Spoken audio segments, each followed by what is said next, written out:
Hello, this is Matt on the Moon Lambo channel. We got lots of good news today. Look at the headline from this piece on AMB Crypto. Ripple partners with Pakistan-based Faisal Bank to facilitate cross-border payments. This is the first bank in Pakistan to be on RippleNet. Very cool stuff here. And I love seeing development of this particular ecosystem. Well done, Ripple. I've got a piece about XRP wallets on cryptocurrency exchange Poloniex getting upgraded, and I'll share with you the specifics on that. If you're using Poloniex in particular, you're going to want to know this, especially if you have XRP on there or plan to buy or sell XRP utilizing that. And today, hey, this is kind of a big day for Bakkt. Bakkt has opened for business. Check out this headline from dailyhodl.com. Bakkt opens for business, prepares for upcoming Bitcoin futures launch. So the futures weren't launched today, but Bakkt is officially open for business, which means, of course, that hell has indeed frozen over. This day was never going to come, or so it seemed. Of course, the markets still seem tepid. There hasn't been a whole lot of price action as a result of this, but hey, I wasn't really expecting that. If anything, if there was really influence in terms of price that we would have expected, I suppose it would have been baked in already. But before we get going here, if you would please delicately tap that like button, and if you are a fan of Ripple and XRP, go ahead and subscribe to the Moon Lambo channel.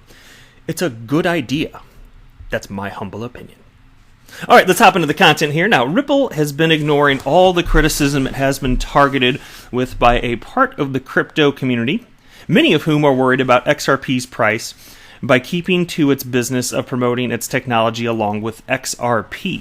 The San Francisco-based real-time gross settlement company has managed to rope in another bank to use its digital solutions for cross-border payments. All right, so before I read another line from this freaking piece, despite the positive headline, do you see the narrative that they want to throw out at you right from the get-go?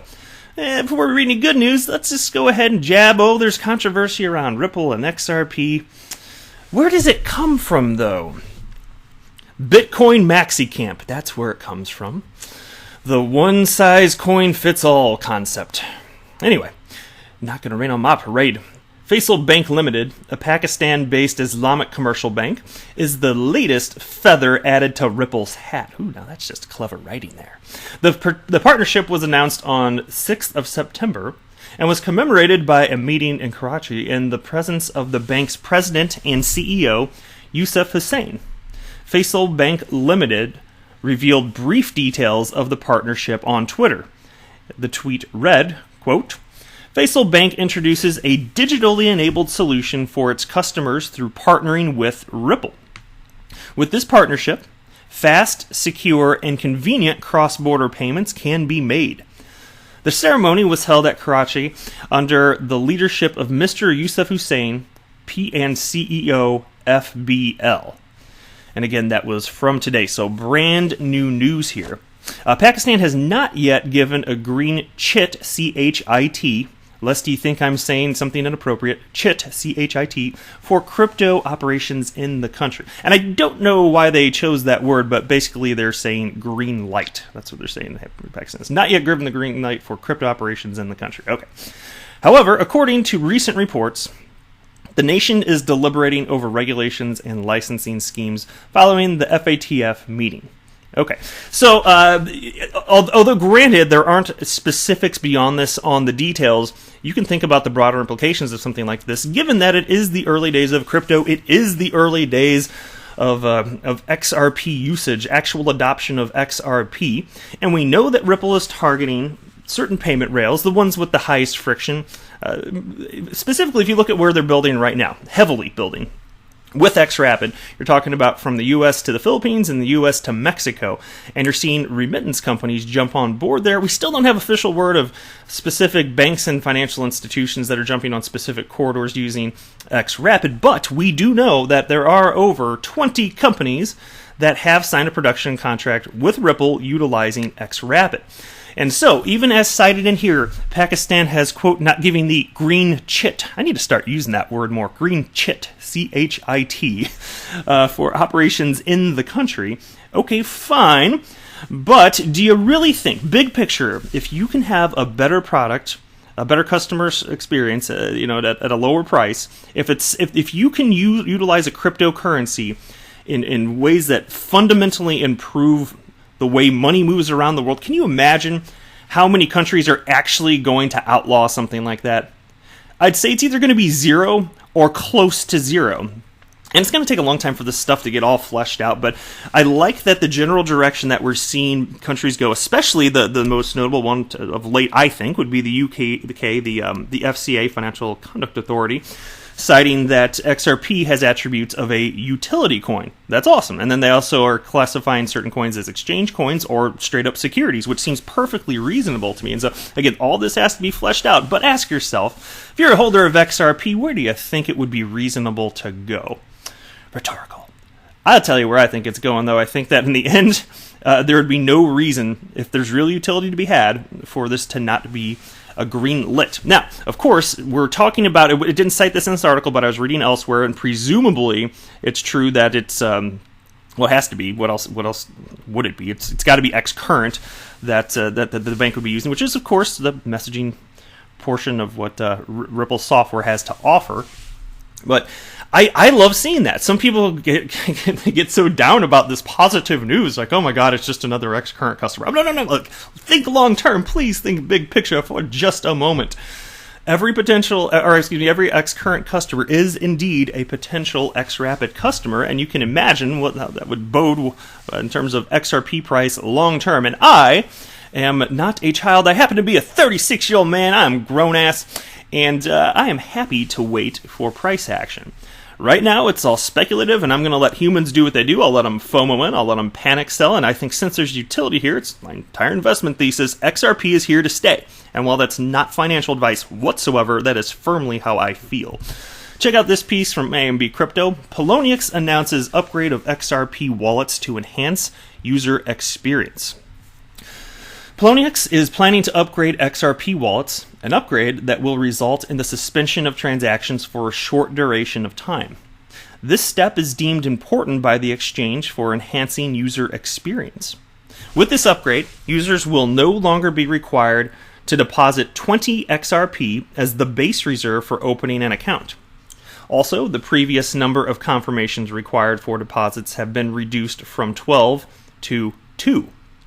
This way, the exchange aims to reduce the existing deposit time from 20 minutes to just 15 seconds, which is awesome stuff here. And for those of you that didn't know, and perhaps you've even moved or purchased XRP on an exchange, and then whatever your exchange of choice is, maybe you've been able to move all of it off, and you're like, well, how the hell was I able to do that? Because I know that wallets require a 20 XRP deposit. Well, the answer is that the wallets on most exchanges, they're actually shared wallets. And I didn't know that for the longest time. I mean, I'd been in the world of XRP for over a year, and I still, it just had not been pointed out to me. I just happened to have not read it anywhere. I find it genuinely fascinating. It also helped me to understand the need for destination tags, because the destination tag, given that you're sharing a wallet on an exchange with a lot of other people, which is kind of beneficial because you don't have your 20 XRP stuck. That's the purpose for the destination tag. It's your specific address on the address, for lack of a better way to word that. So it's cool stuff. But anyway, here's the tweet from Poloniex that came out on Twitter. On Monday, we will be upgrading our XRP wallets in order to introduce an enhanced user experience. Trading will be unaffected, but deposits and withdrawals will be suspended during maintenance. We expect maintenance to begin around 15:15 UTC and last several hours. And then the piece continues here. The announcement also stressed upon the fact that new deposits will be requiring a destination tag for identifying customers' deposit. This happens as the majority of the exchanges use the same XRP address for all traders, as I just cited. The significant difference is the destination tag, a short complementary code that assigns users' transactions to specific account. Yet customers will still be able to deposit coins to a previously generated deposit address without the need of a destination tag. Finally, the users will receive a new destination tag pair. Recently, Poloniex was in the news after it diversified its range of offerings by adding new trading pairs to its platform. The exchange aimed at delivering more trading pairs such as XRP/USDC and XRP/USDT to users. So cool stuff there. check out this piece. This is something that Ripple actually retweeted. I'm going to be real short, and it's just a kind of a feel-good type piece. And this was originally tweeted by SF Rec and Park, which is, Parks and Rec. I don't know why they word it that way. I haven't seen any particular municipality word it backwards. It should be Parks and Rec, should it not? Leslie Knope says it's Parks and Rec. You don't believe me? Go check it out on Netflix. But anyway, they tweeted this out. This morning, volunteers from Ripple came to help mulch, weed, and improve the soil in and around the fruit tree grove at Alemany Farm. Thank you for your hard work improving the farm and for loving our parks. And this place, it is the largest urban farm in San Francisco, which I was unaware of, but I just thought I'd check it out.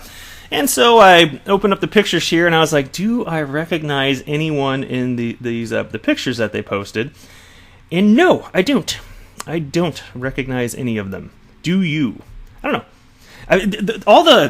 Ripple employees that are in the news all the time, I think I pretty well got them down, but in going through these pictures I didn't see. But hey, nonetheless, kudos, doing good stuff for your local community.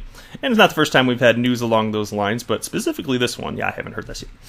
All right, last piece here, and this is from dailyhodl.com. This is what people have been waiting for. They've been clamoring for news of this officially taking place. Bakkt opens for business, prepares for upcoming Bitcoin futures launch. Bakkt, the long-awaited cryptocurrency platform that will launch physically settled Bitcoin futures, says it's open for business. It will now accept Bitcoin deposits. In an announcement via Twitter, the Intercontinental Exchange subsidiary gives the first major signal that the upcoming launch date at the end of September will stick, without further delays.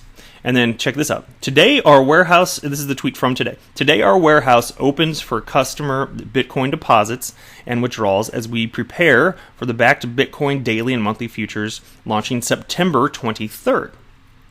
The availability of physical delivery brings more flexibility in managing Bitcoin exposure. Now, with the launch of physically settled futures, for those of you that don't know, at least in my humble opinion, the reason this is significant is because Bitcoin does in fact need to be taken out of the ecosystem. It needs to be held, and you know what that will do to supply and demand. And so, as Bitcoin futures contracts expand, and presumably there would be more in the future, it's going to result in more demand for Bitcoin. Now, this will be great long term. It's infrastructure being built out. Of course, it should be a part of this asset class. It makes sense to me anyway. But what I'm most excited about long term, because we are such early days, we got to acknowledge that, is there will be futures contracts, I believe, for other cryptocurrencies, especially the ones that have staying power. And which ones have staying power? In my mind, it will be the ones that have actual utility. So I suspect at some point in the future, there would indeed be XRP futures contracts. Now, Bakkt has actually stated that they are interested in considering such things. I covered that in a video probably within the last, 2 or 3 weeks. They're kind of mentioning that. Which I found fascinating, and when I reported, I said, yeah, see, this is kind of what I was saying. Not really surprising at all, but you can imagine what that would do for XRP, for the price of XRP, because the more XRP has to be sold, assuming there are one day physically settled XRP futures contracts, again, same thing as here, it's supply and demand, so very cool stuff here. But that's it for this video. Thank you so much for watching. I am not a financial advisor. Do not buy or sell anything because of anything that I say or write. That would be a very, very, very bad idea. Until next time, to the moon, Lambo!